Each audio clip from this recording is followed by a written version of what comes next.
Les podcasts du Figaro. Mickaël Locaux, bonjour. Bonjour. Alors décrivez-moi, s'il vous plaît, en toute honnêteté, votre journée de télétravail idéale. C'est où? C'est quand? Enfin, dites-moi tout ça. Journée de télétravail idéale, déjà c'est une journée qui commence à 10h. Parce que c'est toujours bien de pouvoir bien dormir et ensuite être chez soi et pouvoir après faire et enchaîner tout ce qu'il y a à faire. Alors c'est vrai que c'est difficile d'avoir une journée type pour moi, mais voilà, d'être plutôt dans un seul lieu unique au calme, ça pourrait être dans un cocon. Comment? Télétravail dans un cocon, quoi. Voilà, c'est ça. Voilà. Peut-être sur un nuage, si on devait être un peu plus poétique.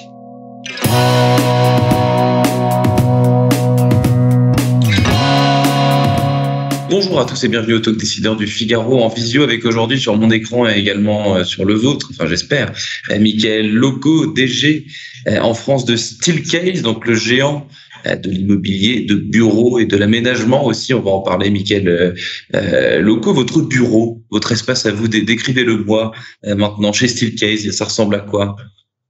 Alors, mon bureau personnellement, moi j'en ai pas. J'ai 1400 mètres carrés à ma disposition pour travailler là où je veux en fonction de ce que j'ai besoin de faire. Donc j'ai pas mon bureau. Après, nous avons des bureaux où voilà, toutes les équipes travaillent quotidiennement. Et c'est un mélange de plein de choses, d'endroits pour socialiser, d'endroits pour se concentrer, d'endroits pour se réunir. Donc c'est un endroit assez atypique, hybride, où voilà, on peut travailler un peu comme chez McDo, je veux dire, comme on veut, comme on le souhaite. Comme on veut, comme on le souhaite. Et comment ça se régule, ça, cette liberté? Parce que finalement, vous dites, j'ai besoin de quelque chose, j'ai besoin de passer un call et d'être en paix, j'ai besoin d'écrire des mails et du coup, je peux croiser des gens, ça n'a pas d'intérêt. Comment est-ce qu'on régule la liberté corporate, si je puis dire? Ouais. Alors, vous l'avez bien dit, réguler, ça passe par d'abord la culture d'entreprise. Je pense qu'on décrète pas qu'on peut travailler dans un espace comme ça du jour au lendemain. C'est quelque chose qui s'accompagne. Mais ça passe après par offrir des vraies solutions très concrètes pour que les gens puissent faire ce qu'ils ont à faire. Vous mentionnez, j'ai envie de faire un mail, où est-ce que je peux le faire? J'ai envie d'avoir une visio, où est-ce que je peux le faire? Donc d'offrir des solutions et des applications ou des endroits de qualité.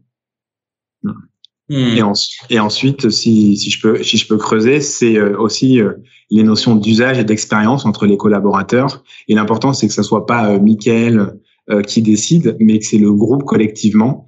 Donc, c'est vraiment la culture d'entreprise qui prime et qui permet.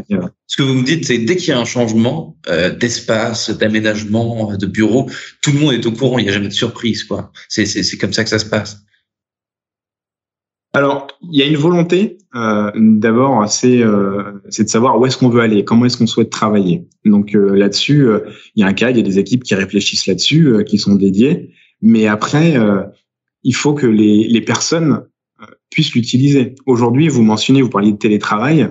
Aujourd'hui, tous les matins, les gens, quand ils se lèvent le matin, ils ont le choix entre est-ce que je vais au bureau ou est-ce que je reste chez moi.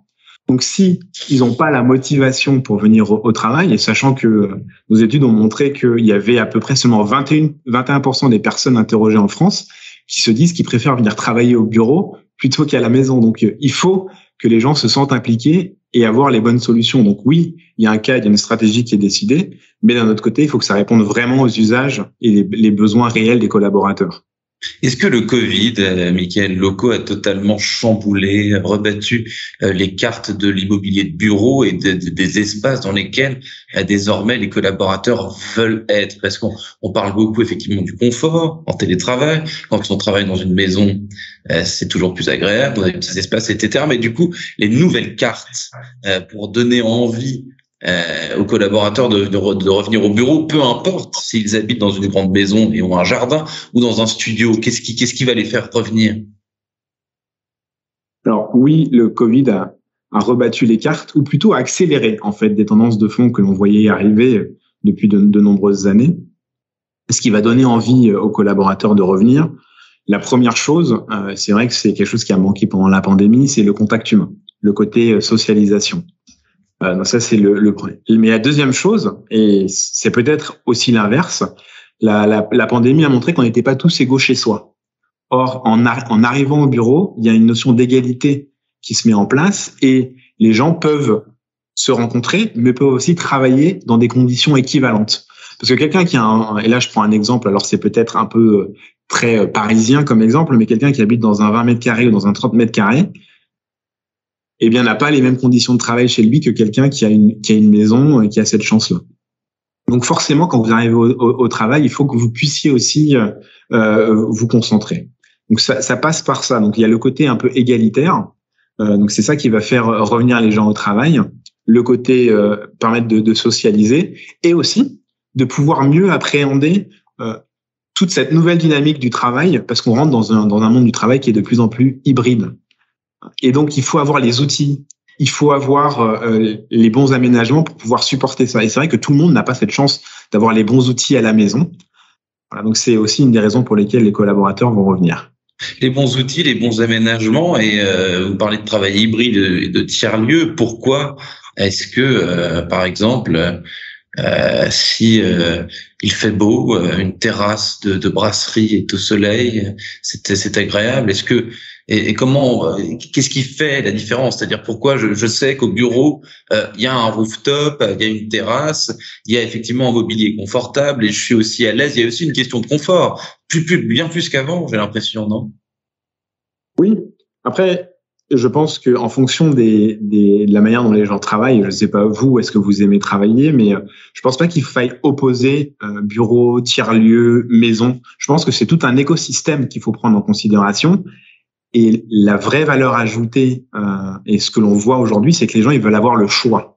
Donc il faut leur laisser le choix. Il faut pas imposer. Je pense que beaucoup d'entreprises font l'erreur de vouloir se dire on va cadrer ça, mais c'est pas en cadrant par une norme ou en disant vous devez travailler 2 jours à la maison. C'est ça va fonctionner. Le cadrage, pour vous, c'est une erreur monumentale. Il faut pas cadrer, il faut pas imposer. Non, il faut que ça. Je pense que la pandémie a donné plus de pouvoir entre guillemets aux collaborateurs, a montré que certaines choses étaient possibles. Donc, ce qu'il faut faire, c'est créer vraiment des lieux où les gens aient envie de travailler, aient envie de venir. Voilà. Donc, c'est pour ça que on dit qu'il faut que ça soit mieux qu'avant. Déjà, ils attendent que ça soit mieux qu'avant. Donc ça, et le mieux, on pourra y revenir si vous le souhaitez. Qu'est-ce que ça veut dire? Avoir des meilleurs lots. Mais il faut aussi permettre cette vraie flexibilité parce que ce que les gens cherchent finalement, c'est la notion du travail qui a été chamboulée. Le travail, c'est pas être derrière un bureau toute la journée, 7 ou 8 heures par jour. Non, ce que l'on fait dans une journée peut varier. Donc il faut que la personne ait le choix et puisse le faire. Donc, s'il veut être en terrasse pour faire un coup de téléphone, pourquoi pas. Mais s'il a besoin de faire une visio en terrasse, c'est quand même pas pratique. Donc, autant avoir les bons outils au bon endroit. Et c'est quand même plus pratique au bureau. On va aller plus loin. Vous avez raison, Mickaël Locaux. Est-ce que culturellement, en France et dans les pays, parce que Steelcase est un groupe international, est-ce que vous observez des tendances différentes des pays dans lesquels les collaborateurs ont davantage envie de se rendre au bureau, d'autres dans lesquels c'est moins le cas? Est-ce que culturellement le management n'est pas le même selon la nationalité? Dites-moi tout. Je pense qu'il y a des différences culturelles, mais notre étude globale a montré, qui porte sur 11 pays différents, a montré qu'il y avait quand même des tendances de fond qui étaient équivalentes. C'est-à-dire qu'il y a vraiment, et je mentionnais, il y a 21% des personnes qui préfèrent travailler au bureau qu'à la maison. Donc, ce qui reste, tout le reste, quand même, environ 80%, qui préfèrent travailler dans d'autres endroits. Et ça, c'est quelque chose qui est une moyenne, que ce soit aux États-Unis, en Asie ou dans d'autres pays européens.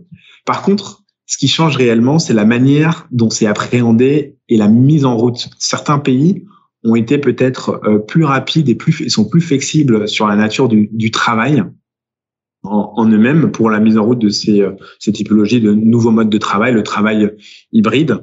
En France, on aime bien légiférer, on aime bien prendre le temps. Voilà, prendre le temps.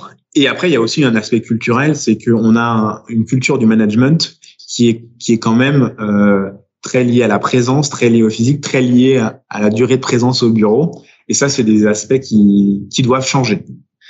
Mickaël Locaux, merci infiniment pour vos éclairages en compagnie de Karl Lagerfeld, je vois derrière vous. Merci infiniment d'avoir répondu à mes questions pour le talk décideur du Figaro, donc le bureau de demain. Merci à vous. Steelcase. ailleurs. Vous l'avez dit, le présentéisme, c'est pas quelque chose qui est désormais d'époque, quoi. Il faut changer tout cela. Je vous remercie encore une fois et je vous souhaite une excellente fin de journée. Merci à vous. Au revoir.